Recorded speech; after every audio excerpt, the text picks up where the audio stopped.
there are a lot of people out there that when you ask them, do they have an investment? The first thing they'll say is 401k. They don't say emergency savings. They won't say a brokerage account. They'll say, I have a 401k. And one of the things you don't want to happen is to learn on the fly. And I learned a lot in life on the fly. But let's say if you have a 401k, if you're not 59 and a half, and that's your emergency fund. And this has happened to me. When you say you need $10,000 out of your 401k, you're not going to get 10. You're looking at 10% penalty because you're not 59 and a half, plus 20% going to the IRS off the top. So that's 30% of this 10,000. So now you're down to 7,000.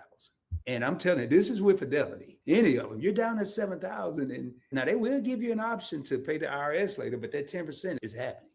So these are the things that I learned on the fly. If you ever want to believe the cliche, knowledge is power, when it comes to finances, knowledge is power.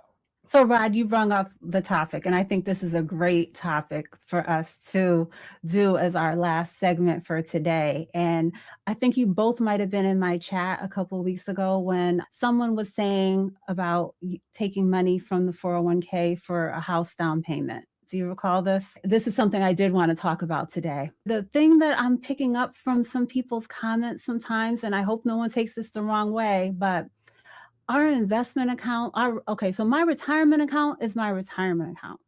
My taxable account, there's flexibility there. It might be my next car. I can tap into it if I have an issue today and I want to take profit on some of my stocks, I can. Okay, my daughter's accounts, those are to give her a head start. My life insurance, obviously, we know what that is for.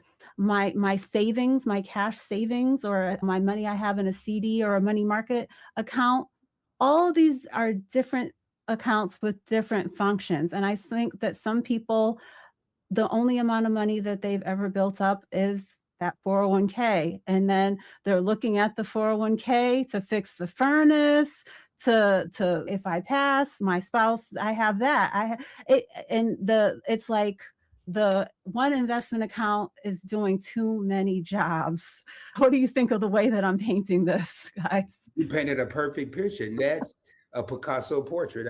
I was in that picture. I was the person, so I can speak on it. Or not even a 401k. When I was in the military and I didn't have a 401k, I had a brokerage account. It was the go-to account. But now I wouldn't even do Lisa. I can't even list all the different accounts that I have for various things. I have an investment account that's strictly for emergencies. I have a retirement account that's for when I for real quit working. I'm retired now, but I'm still doing YouTube and getting revenue. But we need to have diversification. Know where my money is in Ally for this. It's not to willy-nilly want to go on a cruise or go over here. Know where your money is, know where it is and what it's allocated for, and stick to that. And I hope that I came across, I think what I just said here is more clear of what I was trying to convey that day.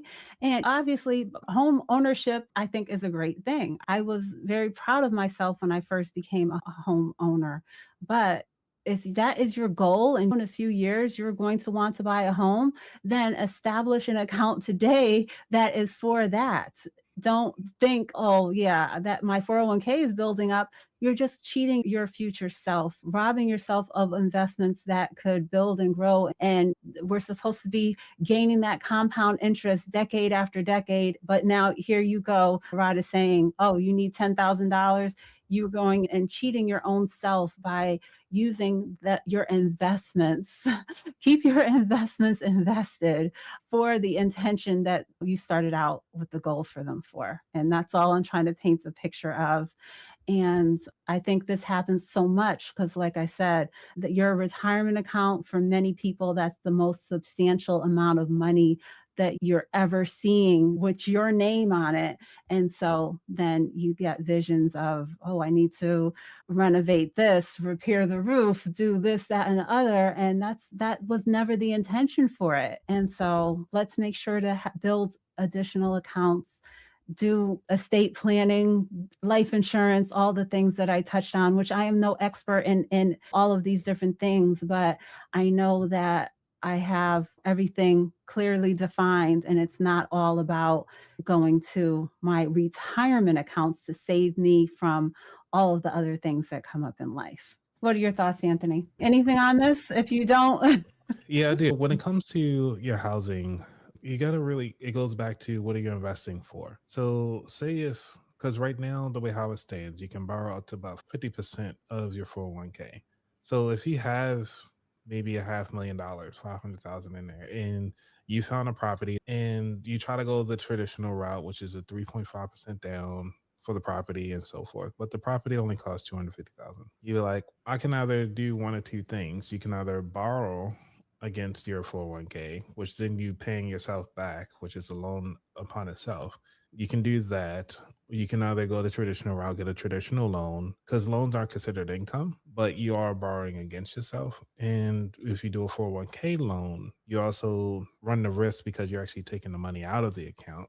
So you're not borrowing against your 401k. Some of the banks will allow you to borrow, say, hey, you have this amount available, they will match up as you if you use that as collateral. So there's different strategies to use your 401k if you want to use it as leverage or you want to tap into it. Those are one of the options I just want to throw out there. yeah, but a lot of people are not strategic. Like even Trump talking about these 50-year home loans, or to someone that is a true entrepreneur that would know how to navigate that, they're not going to let it linger for 50 years. But someone who would be able to capitalize on a small payment now, they know that they're coming into some money in 5 years or whatever time frame, be able to clear it up. They can use something like that strategically. But I think that most people are regular. They're not going to use it in a way that is advantage for their long-term future. They're probably most likely going to dig themselves into a hole.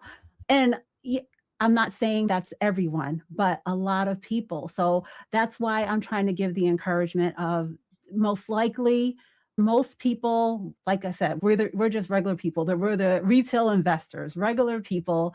They don't know how to navigate it. They're not that experienced. They're not planning.